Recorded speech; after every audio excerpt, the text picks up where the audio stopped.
So one of the big questions that people often ask is, well, why didn't they just walk across the creek? What was the fixation on the bridge? What was the necessity of the bridge? If the creek is this shallow and it's not deep and we're in the middle of a drought and it's even less depth than what we have today, what was the problem in going across the creek and forget the bridge? And so all of us have gotten that question time and again, and it's a good question, it's a quality question. And so I'll turn it over to Kris and Garry. What are your thoughts on that, fellas? Why do we have to worry about a bridge? Well, it's a military crossing. You need to move the entire wing of the Army across, you need to have a solid bridge that can bring across artillery, wagons, extra ammunition, all the men, everything, because if we're hitting Lee on his flank and in the side, we need to make sure that we can bring as much firepower as possible. And we know that Lee will ultimately hold Sharpsburg by the end of the battle, right? But we treat it as if we know that Burnside's men, other men, weren't going to end up 10 miles away from here.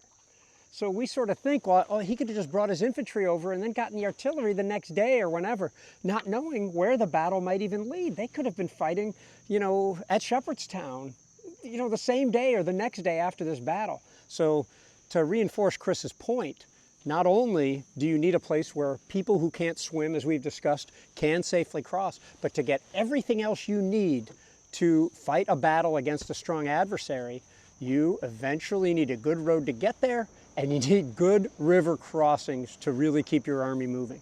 And on top of it, you don't want to ford if you don't have to, because the brogans are one thing, the shoes they wore, but the wool absorbs everything from smells to water.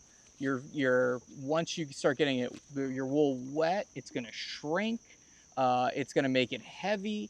And of course, as Dennis pointed out earlier, you also have to worry about your gunpowder in the days before brass, extensive use of brass cartridges. So there's a lot of different factors why a bridge would be more beneficial than coming across the creek. And lastly, we keep talking about what we're seeing here. Sure, it's not a citadel, but how are you going to get up there? Right. One of the biggest things about Burnside Bridge isn't getting across, it's what do you do once you are across? Yeah, I mean, if we get into the water and we're crossing and we're under fire, we're dodging bullets, we're getting wet, we're trying to keep our cartridges and our percussion caps dry, we're not able to fire back at the enemy while we're crossing, we are literally the proverbial sitting ducks. And then when we try to get out, we're soaked, and the bank is a muddy, slippery mess because people have preceded us going up that bank, dripping all their wet clothes and water on top of it. We're not getting out. We're stuck in it. We're going to be stuck in the moat. And so it was virtually impossible to consider just simply a hop, skip, and jump across the creek, as some authors have contended. And many people, even during the period, have said that Burnside erred here in spending so much time trying to figure out how to take the bridge.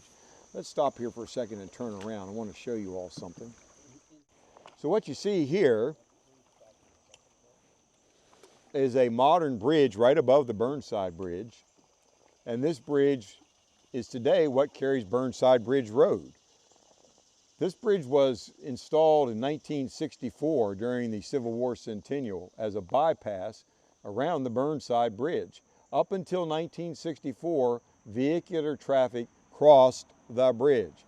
As a little boy, as a kid, I remember coming over to Sharpsburg to visit aunts, uncles, cousins of mine, and we crossed the Burnside Bridge. It was the coolest thing in a vehicle. Now, I'm glad we don't do that anymore. I'm glad there's no traffic down there today. I'm glad that it's only for pedestrian use. And I'm glad that this is sited upstream far enough that it's not even visible from the Burnside Bridge. But if you were following the Burnside Bridge Road today, it's not on its original alignment. And this bypass takes you behind what would have been the federal position rather than through it over the old bridge. Now, Garry was asking me a question earlier about George Crook and his Ohioans. And the Ohioans, Crook's brigade, is part of the 9th Corps. They had fought at South Mountain previously.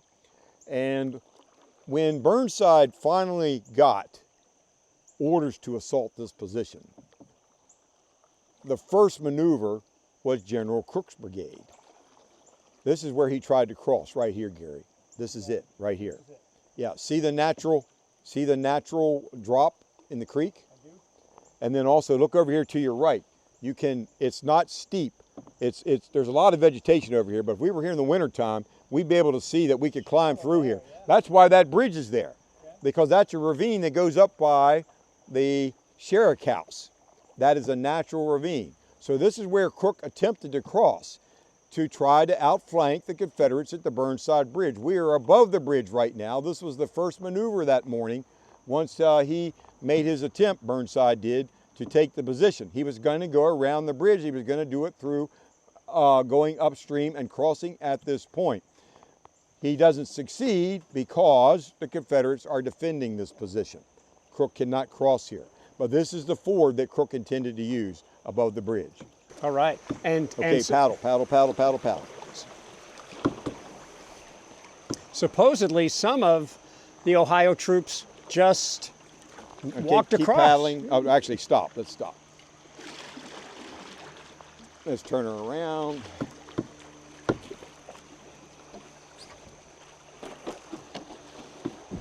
Ooh, dude. Oh, No, whoa, whoa, whoa. no. Hang on. We're good. We're good. We're good. A big We're rock good. right in front of us. We're good. We're all right. No problem. Go ahead and paddle. Just paddle forward. Forward. Paddle I forward. can't tell if that big rock's still right there. No, Paddle it's good. forward. Paddle forward. It's pretty calm right up here. Didn't take long to get into that rapid, did it? No, it didn't.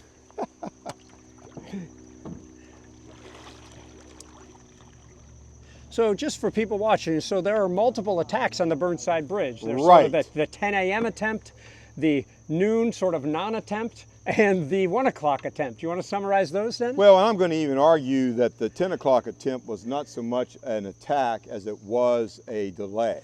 That when the first assault was made, it's primarily to keep the Confederates frozen in position so that they cannot go to the main position further downstream at the Snavely Ford crossing. Interesting. So Burnside needs to keep the people at the bridge occupied. If he doesn't, they're just going to transfer their position down to the flanking maneuver Very position. interesting. And And let me just so- say, the Burnside Bridge is just a couple hundred yards ahead of us. It's almost- and right. that attack is coming from beyond that, up Right. this way. So we have to think of Crook's brigade as a flanking maneuver above the bridge, upstream, that doesn't succeed because the Confederates are defending the position. Then Burnside will send a force against the bridge, but not so much to take it, but to just be problematic for the Confederates that are holding the position on the opposite side, the Georgians that are up there. Keep them busy. Don't let them transfer their defensive position downstream because he needs Snavely Ford open. He can't afford to allow the Confederates to send troops down there and block him at the real crossing point. And so, you know, many of you have heard me talk about this. McClellan never intended to attack this position. His engineers came back to him and said, General, there's no way we're crossing the creek down there. The Confederates are defending it. At the time, General Walker's division, whole Confederate division is down here, over 4,000 strong. You're not going to climb these cliffs. You're not going to be able to take these heights. And let's not even think about it. The only reason that Burnside's given orders to attack down here is because Lee moves, transfers Walker's division north so that it can assist in the fight around the Dunkard Church in the West Woods. And that opens this up. And McClellan is able to know about that move because the signal station on Red Hill sees it. And so it's communicated to the general that the Confederates are evacuating positions down here, opening up an opportunity for Burnside to assault. So although McClellan will tell you in his after-action reports that he intended to strike the left and strike the right simultaneously, that is pure bunk. As Colonel Potter would say in MASH, horse hockey, that was not the plan. The plan was we're going to crush Lee's left, we're going to destroy Lee's left, and we're going to force Lee to retreat from the field by attacking his left. Well, Lee counterattacks on the left, and when that happens, McClellan then decides, I need to put more pressure down here on Lee's right because Lee transferred troops from down here that were holding this position that would have made it virtually impossible for Burnside to get across, and he knew it, and McClellan knew it. but only as a result of the West Woods action and Lee needing every Confederate that was vertical up there to stop the Federal advance in the West Woods after 9 o'clock that morning. It was soon after the West Woods assault began that Burnside got orders to attack down here because McClellan was aware that Lee was transferring troops. The timing supports this too. Yes. You know, McClellan doesn't even start to order Burnside to move until 9 a.m. That 9, 10 a.m. Yeah, it doesn't get to 10 Burnside till 10. Exactly at the time the West Exactly. Woods attack is occurring. Looks like we have a question from the crowd. And they were aware that A.P. Hill is double marching his men from Harper's Ferry at this point in time, or when? They may have been visible. They're coming up through Jefferson County. They have not gotten to the river yet. They're not anywhere near the river. Hill did not leave Harper's Ferry till about 7:30 that morning, so the battle's already nearly 3 hours, well, 2.5 hours old. And so I don't know that Hill would have been visible at that point yet. Likely not visible to the Federal signal station on Red Hill. But you were saying they were in a hurry before they were reinforced from Harper's Ferry. Right, and now McClellan, as a result of the West Woods debacle, is convinced that he changes the switch. He goes from offense to defense because now McClellan psychologically thinks he's outnumbered. That's what the West Woods battle is all about, is that George McClellan at that point believes Lee's gotten so many forces up here from Harper's Ferry that now George McClellan is outnumbered on the field. That's a fantasy, but that's what he believes. Guys, let's stop here for a second so we can see this. Here it is too. I mean, we're seeing what Dennis calls the Citadel. We're seeing the strong positions of Toombs's Georgians and any other Southerners that are up there, and what the Union's going to have to confront if they cross the creek here. And there's the lovely Burnside Bridge, recently restored by the National Park Service. Sounds pretty like a good deal. It's the Burnside Bridge. That is a good deal. There used to be monuments on the corners of Burnside Bridge. Yes, in fact, as a kid, when you drove across this bridge, there was a monument on each corner. The monuments are still here. They're placed now on the Union side of the bridge, but there was a monument on each corner of the bridge, and I remember those monuments as a little boy crossing the bridge. I was just wide-eyed when my dad would drive us, our family, across this bridge, being a little kid interested in the Civil War and crossing the Burnside Bridge in our family vehicle. Wow. Yeah. I mean, you just felt it. You just felt the Civil War. And this was during the Centennial period. I was a little boy, but during the Centennial period, we could still cross the bridge in a vehicle. I hope that your car wasn't one of those that I've seen that hit the corner of the bridge and knocked some of those monuments off. One of the reasons they moved them. My dad was a better driver than that. Good. Yeah. Plus, he didn't drink. He's a good dunker. Of course.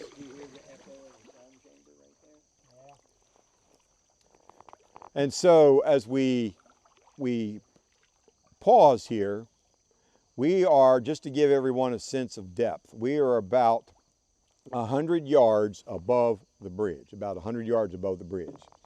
We are in the middle of the Antietam Creek, equidistant from left bank to right bank. The Union Army under Burnside, 9th Corps, is to our left. Confederates to our right. Look at the high ground that the Georgians hold. Now keep in mind, I like to use this as an example of a feudal castle. That high ground to our right, that's the wall of the castle. The Confederates at the top of the castle are in the turrets of the castle. Here is the moat outside the castle, and there's your drawbridge, which of course will not retract, but there it is. That's the only way to get into the castle. Now the water here where Garry and I are right now, and keep in mind that we run a drought on September the 17th, 1862. The water here, Garry, put your paddle in the water. Can everybody see that? There you go. Okay, that's going to be just between the knee. That's going to be between the knee and the waist. 2.5 feet. 2.5 feet. So that's easy to walk across here. The depth of the water is not the problem. Look at the banks. The banks are the issue. As we have said over and again, you cannot get out of the creek. You can get in, and remember they're shooting at us from up there to our right. You can get in, you don't have time to shoot back. Too many people who come here think of this in a modern infantry assault. They see United States Army soldiers armed with M16s as individual fighting machines, leaping into this water, running across it and jumping up on the other side and attacking. Well, yeah, modern infantry will fight that way, but nobody in the Civil War fought that way. If you were an individual soldier during the Civil War, you are a lost soldier. You have to be elbow to elbow, shoulder to shoulder, side by side, your mate right beside you, and you don't break it. You don't break that line. So for those of you familiar with Civil War tactics, if you're going to try to take this position by going through this creek, you're going to do it in a linear line. Everybody's going to come down that bank in a line. Everybody's going to cross this creek in a line, and they're going to try to get out of the creek in a line. Not going to happen. Just not going to happen. And Burnside knew that. I mean, everybody knew that. That was not even it wasn't a tactical maneuver that was even possible at the time. And so the bridge is our option, but the bridge is really more a distraction. The real assault is downstream from here, about a mile, where there is another ford known as Snavely's Ford. The Union believes that it is not now protected and defended by the Confederates. They're right. Lee has transferred so many of the Confederates up north of here, nearly 2 miles from here, to the Dunker Church West Woods Theater. So they've abandoned this position. Over 4,000 Confederates have left this position. And so it's open. So over here on this side, we've got, between 300 and 400 Georgians that are holding the ground. But Burnside's going to go around them instead of try to charge directly across the bridge. So this idea that there's repeated assault, attack after attack after attack on this bridge is false. It didn't happen. He went around them and forced them out of the position. There was only one real frontal assault against the bridge, and it worked. What was that one, Gary? The 51st. Yeah, the plural, 51st. 51st Pennsylvania, 51st New York, 1 o'clock in the afternoon. General Rodman's division has crossed at Snavely's Ford. They are reportedly now behind the Confederates. And once Burnside is convinced that the Confederates have Yankees in their rear, Rodman's division in their rear, only then does he give orders for the frontal assault. And that's when the 251st will make their charge. They're going to take the bridge in about 3 minutes. About 3 minutes. If you don't believe what Gary and I and Kris are saying about how Burnside approaches this position, go take a look at casualties. Casualties here compared to elsewhere on the field. There's no other place on the battlefield that would be harder to take than this position. There's no other place on the battlefield where the Union Army was ordered to attack a position like this. Nothing else looks like this. And yet, you would expect this to be the place with the highest casualties if indeed Burnside was making frontal assaults against this position. In fact, it's the point of lowest casualties. 850 or something like that. Even half that. Yeah, which is nothing to compared to 5,000 plus at Sunken Road and 8,000 plus and around the cornfield. 3,000 more after Burnside Bridge in the final attack. Yeah, he went around it. It was brilliant. It was a flanking maneuver. And yet, the bridge is sort of named after him notoriously. Yes, because poor Burnside was blamed for the fact that McClellan doesn't complete the victory here. General McClellan decides that since the Republicans at that time were trying to scapegoat him, because they all knew he was going to run for president in 1864. Everybody was aware of that. McClellan was the leading Democrat in the country. They all knew he would be the presidential candidate against Lincoln in 64. So they had to do everything they could to smear McClellan. Well, since he didn't destroy Lee here, since he didn't completely wipe out the Confederate Army here, George McClellan was castigated and blamed for not ending the war here because Lee got away. Well, McClellan couldn't take that. He had to find somebody else to blame it on, and that became Burnside. And McClellan actually had a whole campaign of his own to blame Burnside for the failure of the United States Army to completely destroy Lee here. Lee was going to get away anyway. They weren't able to destroy him. He was going to get away. Lee got away after Gettysburg, and poor George Meade took the brunt of that one. But, Yeah, this was an intentional effort by McClellan to blame Burnside for the failure to move fast enough, quickly enough to end Lee's tenure here at Sharpsburg. Well, so Dennis, you know, to me, I just can't believe how cool this is finally, at last, seeing it from this perspective. And I know we'll go under it shortly, but first, part of the reason I am semi-obsessed with Burnside Bridge is Alexander Gardner's photos from up there, one or two from this side, multiple shots from there, from up there, and you can line up individual stones on the bridge. That's the bridge. Even if it's been reconstructed, those are the stones that were there during the battle. And soon enough, we're going to finally float under it. And I would just use another R word. The bridge actually is the original bridge. It's never been reconstructed. It's been restored. And there is a difference. If the bridge had actually collapsed, it would need to be rebuilt, and that would be a reconstruction. But this is the bridge that they crossed. These are the arches that spanned this creek at that time. These are the piers and arches and stones that witnessed that battle in place. It has been restored, beautifully restored by the National Park Service, but it's the real thing. This bridge has been standing here since 1834. And let me tell you a quick story as we look at this bridge. I was here in 1996 on the high ground to our right, where the Georgian position is, and it was September of 1996. We had a hurricane come through the area and stall and dumped inches and inches of rain upon us. And I kid you not, I stood up at the Georgia defensive position, looking down on the Burnside Bridge and looking down on the raging and very angry Antietam Creek. It was mean. My friends, I kid you not, there was no bridge.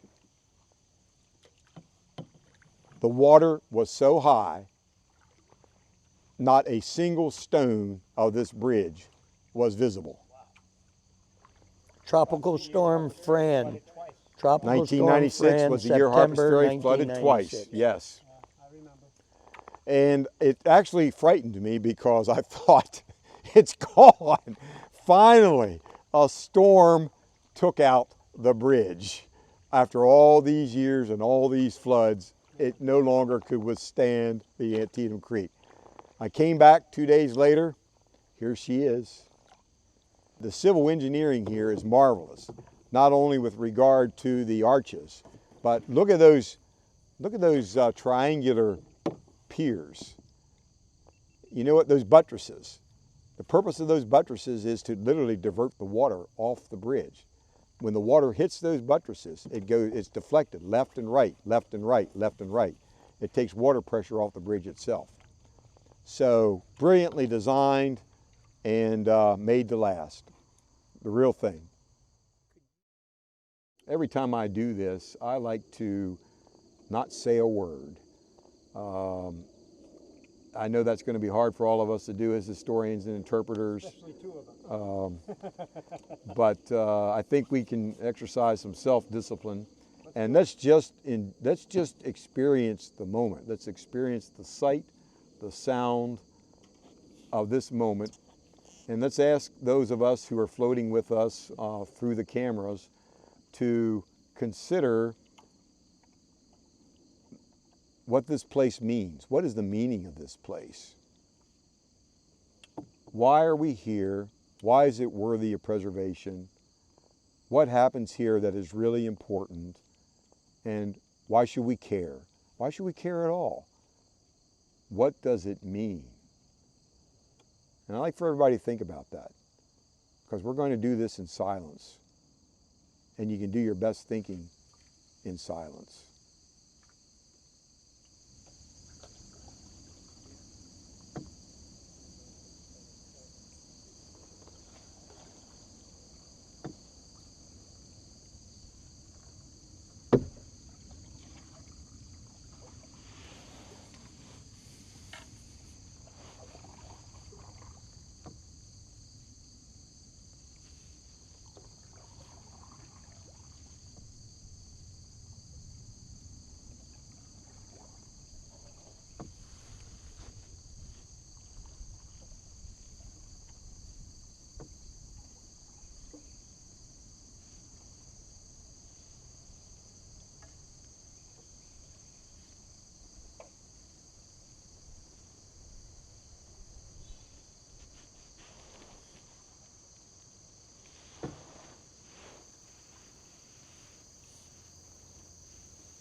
It's interesting too to think about the Connecticut soldiers who were in the creek right around here somewhere. 11th Connecticut. 11th Connecticut.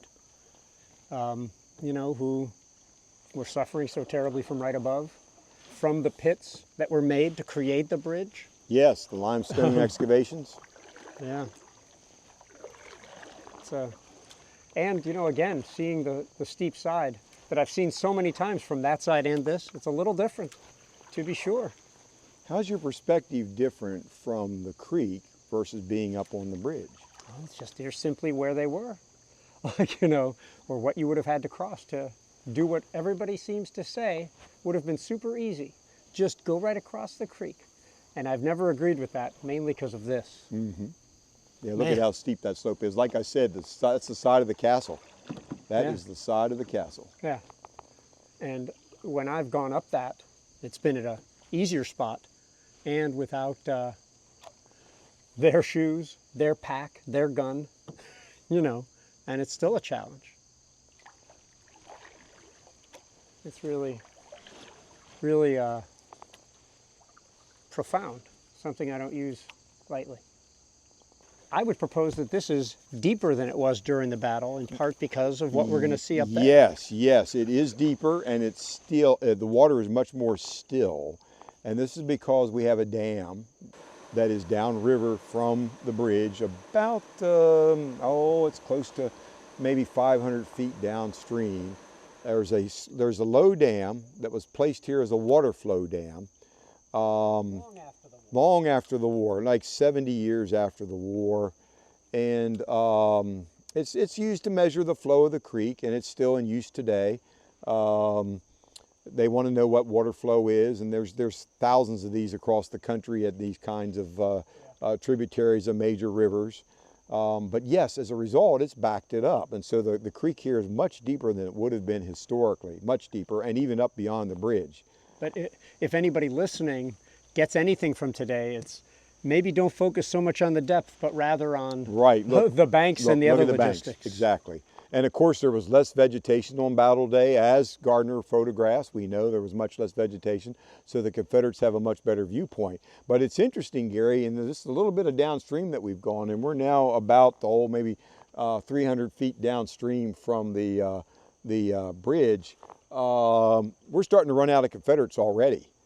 I mean, they just don't have enough. I mean, the Georgians up there, they just don't have enough.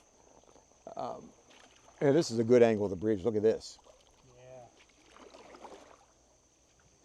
Isn't that just glorious? It really is. And, you know, you can't usually see that from the bank, so. No. You know, one other thing, too, is that you said you used to drive across the bridge. Well, one of the several parking areas that used to be on this area, one was right there. Yes. Like right on this side of the bridge. And I'm certain that they revetted up the side of this bank, because in Gardner's photographs showing some of the sycamore trees, it's a very gentle incline into it. So the area around the bridge, the dam changed it. They've done dredging here. You've got the revetting going on. You've got the, improvement of the bridge itself. This is a question for you and Kris. In terms of icons, battlefield icons. Oh man. How would you rate the Burnside Bridge? Just give that a thought. Kris, that's a question for you also. In terms of battlefield icons, what kind of rating would you give the Burnside Bridge? I give it top 3 status. Of the whole Civil War? Of the whole Civil War. Well, here's how I'd look at it.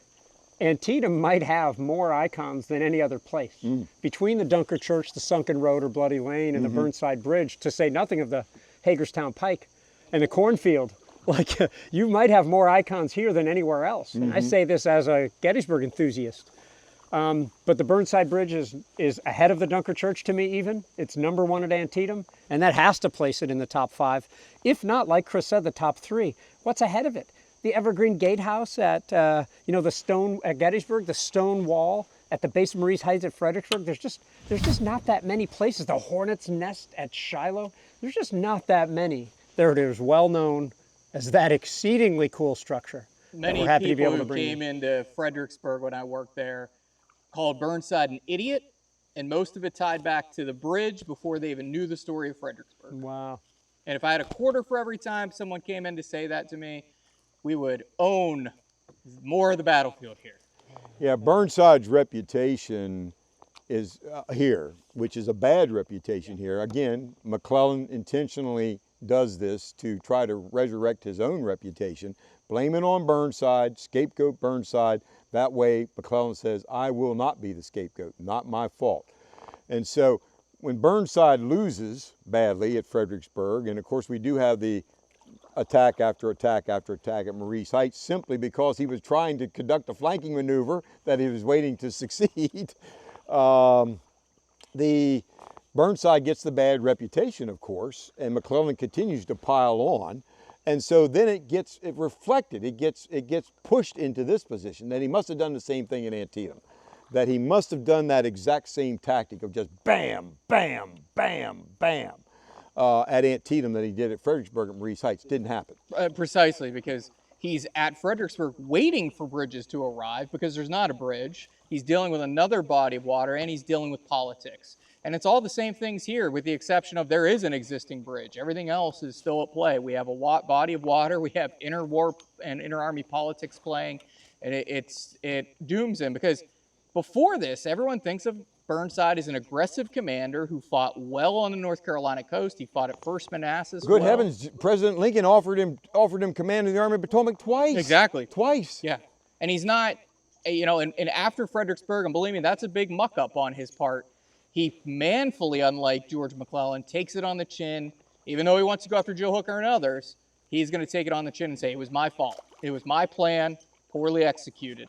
And even though, you know, everything, including Mother Nature, was against Ambrose Burnside at that point. So, you know, not to make excuses for him, but there are a lot of reasons that you take the bridge, you don't go downstream, you don't go jumping in the middle of the stream. This is a guy who was a West Point graduate. He knew George McClellan well, respected. He's a guy everybody liked. You wanted to know Ambrose Burnside. And he did very not have the photogenic. ego of McClellan. Yeah. He did not have the ego of Hooker. In fact, of all of these generals that we think of during the Civil War, one that had perhaps the least ego was Burnside. Yeah. He was very humble about his own ability, too. When he told Lincoln, I don't want the Army. He's not capable of commanding it. Well, so, guys, I just, one thing I want to say before we start to head downstream more, you know, is that people, y'all watching this video, you know, we like our history simple.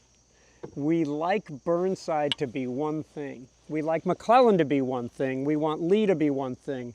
And then people come along who learn about a particular subject, and they're called revisionists, when in fact, all they're doing is pushing against this idea of simplicity. Now, all of us, we're all guides. We tell stories so that they can be digested by people. Sometimes you need to make them simple, but that doesn't mean the nuances aren't there. And that's certainly the case with Ambrose Burnside. Yeah, of course, as both of you know, and as many of your viewers know, I have a particular affinity for Burnside. I have the great privilege of owning and residing in his headquarters. Not his battle headquarters, but his post-battle headquarters. Burnside and the 9th Corps would move from here a few days after the battle and move closer to the Potomac River and be given a very important assignment by McClellan. McClellan was convinced that Lee intended to come back across the Potomac and reinvade. And so Burnside's corps was responsible for guarding all approaches to the Potomac River from the Maryland side, all the way from Harper's Ferry to above Sharpsburg and Shepherdstown.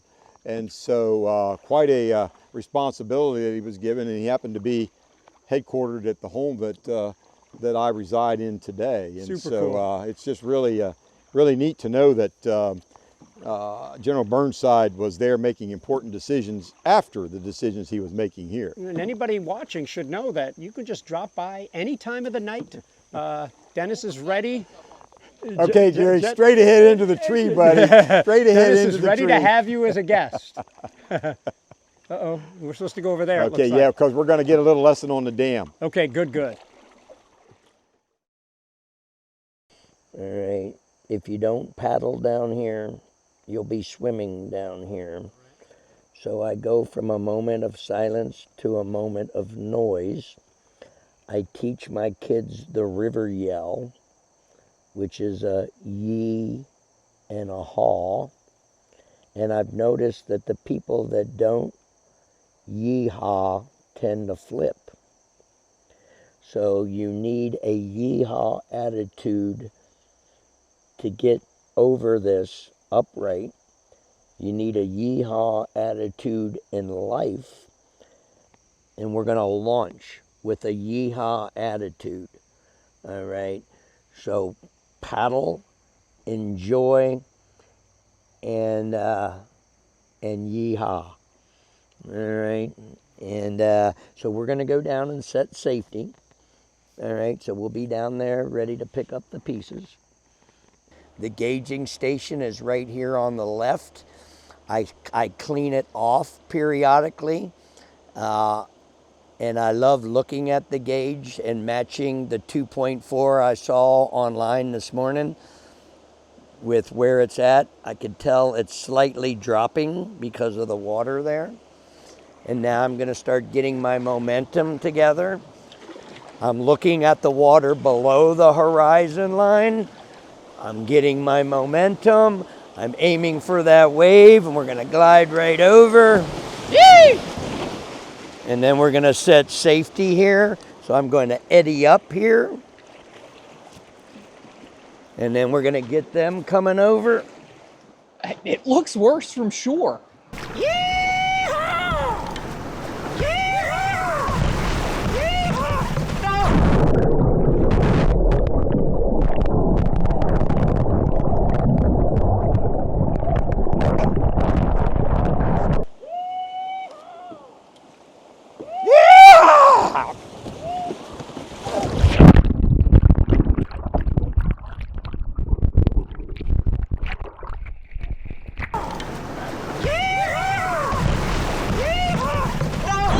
Oh, they were so close.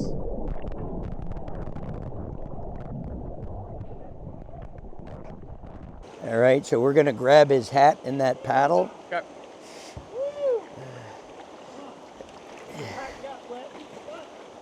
All right, you grab the paddle and the hat.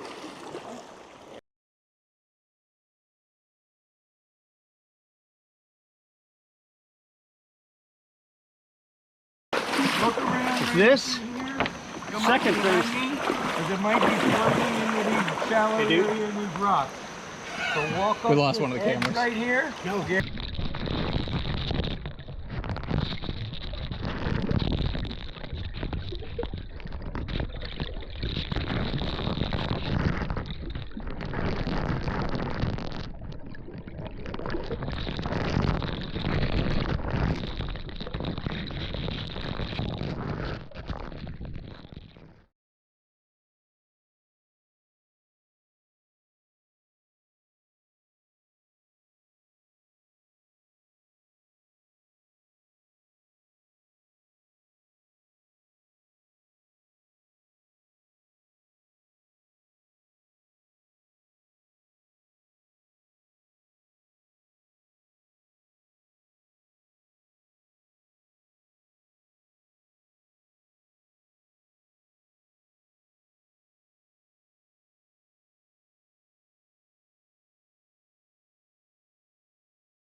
Hello, this is Trace Atkins. Get inspired at battlefields.org.